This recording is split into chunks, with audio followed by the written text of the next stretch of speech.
Welcome back to my channel Arpita লাইফস্টাইলে সবাইকে স্বাগত। আশা করি সবাই ভালো আছো, সুস্থ আছো। আমি ভালো আছি, সুস্থ আছি। তো এখন বাজে 9:40, আজ রবিবার। একদম না। বাবান যাবে আঁকা স্কুলে, ওর জন্য সকালবেলা চিড়ে মুড়ি দিয়ে আম দিয়ে মেখে দিয়েছি, বাবানকে খাওয়াচ্ছে এখন। আর এই যে পড়াতে এসেছিলো সকালবেলা, আম্মা ওকে পড়িয়ে গেল, আমি শুয়েই ছিলাম, কারণ শরীরটা ভালো লাগছিল না। কালকে ওই যে এসেছিলো রাত্রেবেলা, ওই সারাদুপুর জেগেছে, রান্না করেছি। দুপুরবেলা গ্যাসের সামনে তখন ছিলাম গরমেতে, আরও শরীরটা খারাপ করেছে এনে। তো সকালবেলা উঠে আমি ফ্রেশ হয়ে নিয়েছি।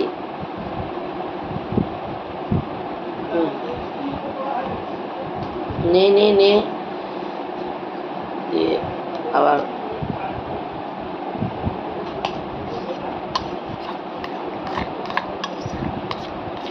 দিয়ে এই খাওয়া দাওয়া সব করে এবার এখন আমি যাবো, রান্না করব।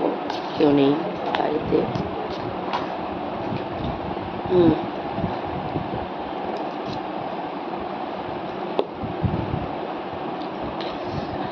তাই রান্না করব।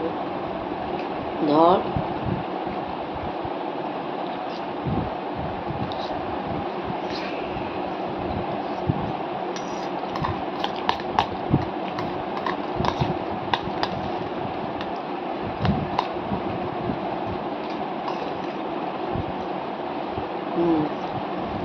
ধর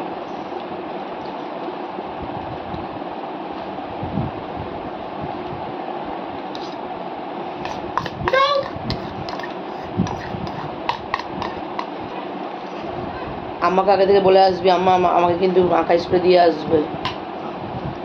তো চলো দেখতে। আমি রান্না বসিয়ে বড় ঘরে বসেছিলাম, দেখতে পাচ্ছ, আর ঘেমে কতটা স্নান হয়ে গেছি। তারপরে 3টে বাজতে যাচ্ছে। তো খাওয়া দাওয়া কমপ্লিট হয়ে যাওয়ার পর এখন এবার একটু শুলাম। দাদা এলো, তারপরেই খেলাম, এর জন্য এত লেট হলো। দেখো এখন 3টে বাজতে যাচ্ছে, কারণ কারণ বাড়িতে কেউ নেই। দাদাকে খেতে দেবো, তারপরে খেলাম। তা কিছুই তো করিনি, সিম্পল মাংসের ঝোল ভাত করেছিলাম। তা মটন এনেছিল, ওটা ঝোল ভাত করেছিলাম, তো খাওয়া হয়ে গেল। এখন আবার খেয়ে দিয়ে একটু শুয়েছি, সেটু রেস্ট নিয়ে না নিলে ভালো লাগে না, মাথাটাও কেমন কেমন করছে। তো চলো একটু রেস্ট নিয়ে নিই, তারপর আবার আসছি। হ্যালো ফ্রেন্ডস, তো এখন বাজে 10:10। আর দেখতেই পাচ্ছ আমি এখন আমার গ্রিন টি নিয়ে চলে এসেছি। রাতের খাবার এটা, কদিন ধরে স্কিপ করে গেছিলাম, খেতে পারছিলাম না। তো এখন খাবো গ্রিন টি। আর চিয়া সিডটাও অনেকদিন খাওয়া হয়নি, ওটাও খেতে হবে। তো শুয়ে বৌদির সাথে ফোনে কথা বলছিলাম, বোনকে ফোন করেছিলাম, সবার সাথে কথা বলছি ফোনে। মনটাকে ভালো করার চেষ্টা করছি, কিন্তু যাই হোক, হয়তো ঠিক হয়ে যাবে, কিছুদিন টাইম নেবে। আবার দেখলাম বাইরে একটা মেসেজ এসছে, মানে আমাদের আবার একটা এরকম ট্রেনিং আছে 2 দিনের মালদা। দেখি বাড়ি থেকে ছাড়ে কিনা, সেপ্টেম্বরে এটা আছে, দেখা যাক কি হয়। তো চলো দেখতে থাকো।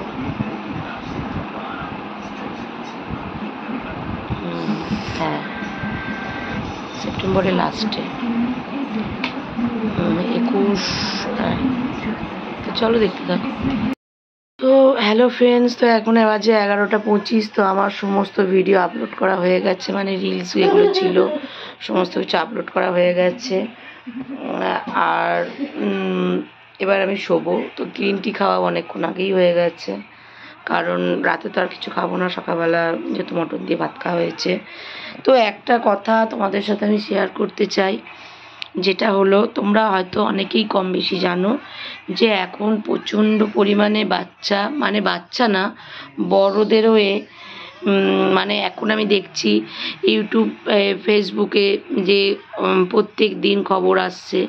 তো এখানে আমাদের এখানে বারাসাতে, এখানে সোদপুরে, জানো যারা এখানে এইসব দিকে থাকো তারা অনেকেই জানো, বা যারা প্রত্যেক দিন সোশ্যাল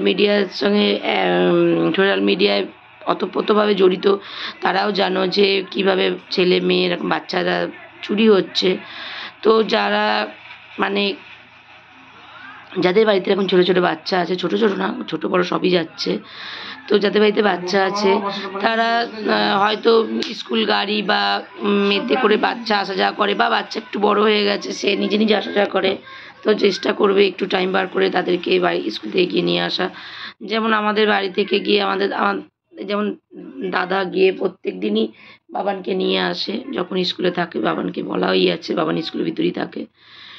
তো এরকম, কারণ বাবানদের স্কুলে এরকম একটা ঘটনা ঘটেছে, তো সচেতন করার জন্য প্রশাসন প্রচুরভাবে চেষ্টা করছে। কারণ আমি এখন দেখি প্রত্যেকটা স্টেশনে এবং ইনফ্যাক্ট এখন ট্রেনের মধ্যেও বিশেষ করে লেডিস কম্পার্টমেন্টে পুলিশ গার্ড থাকে সব সময় একটা করে পুলিশ থাকে, একটা দুটো পুলিশ থাকে, একটা মেয়ে পুলিশ একটা ছেলে পুলিশ প্রত্যেক দিন থাকে। কারণ আমি এই কদিন ধরে এখানে যাতায়াত করছিলাম, আমি তো দেখেছি তাকে।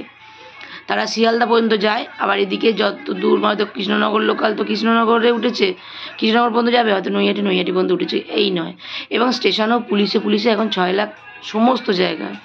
তো সেই কারণে বলবো, যদি এরকম কিছু দেখো যে কোনো বাচ্চাকে নিয়ে হয়তো কেউ যাচ্ছে, বাচ্চাটা যেতে চাইছে না, তখন সেখানে দাঁড়িয়ে তাকে অন্তত জিজ্ঞাসা করো যে কি ব্যাপার। কারণ এরকম সেই দিনই আমি যাচ্ছিলাম, আমার লেট হয়ে যাচ্ছে, তবু একটা ছেলে দেখলাম বড়, ক্লাস 8-9-এ পড়ে, তো সেই ছেলেটা উঠে যতবার সিঁড়ি দিয়ে উঠছে একটা লোক হাতে ততবার টান মারছে, কিছু এটা ওকে বলছে, যেটা আমি শুনতে পাইনি।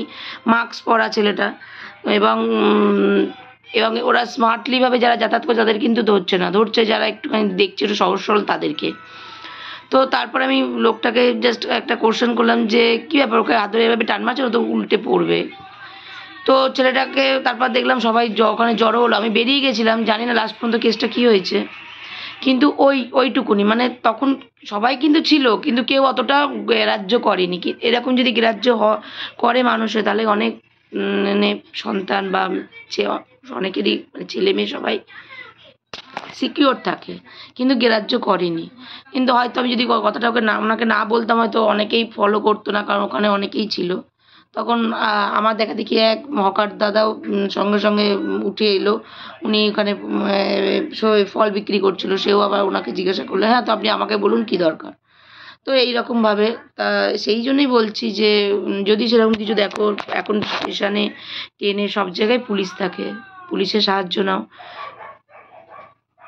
কিন্তু আর নিজেদের বাড়ির বাচ্চাদেরকেও একটু সাবধানে রেখো, কারণ এই রকম বিপদ আমাদের বাড়িতেও আসতে পারে। সবসময় আমরা সেটাকে আমাদের খেয়াল রাখতে হবে যে আমাদের বাড়িতেও আসতে পারে। আমাদের এখানে অনেক হচ্ছে, এবং বারাসাতে হয়েছে, নানান জায়গায় হচ্ছে।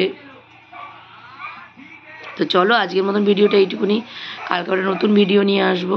সবাই ভালো থেকো, সুস্থ থেকো, আর আমার এই কথাটা কিন্তু সবসময় মনে রেখো, এবং যতটা পারো বাচ্চাটাকে মানে যাতে বাচ্চাটা একা না থাকে এই চেষ্টা করো, মানে বাইরে বেরিয়ে।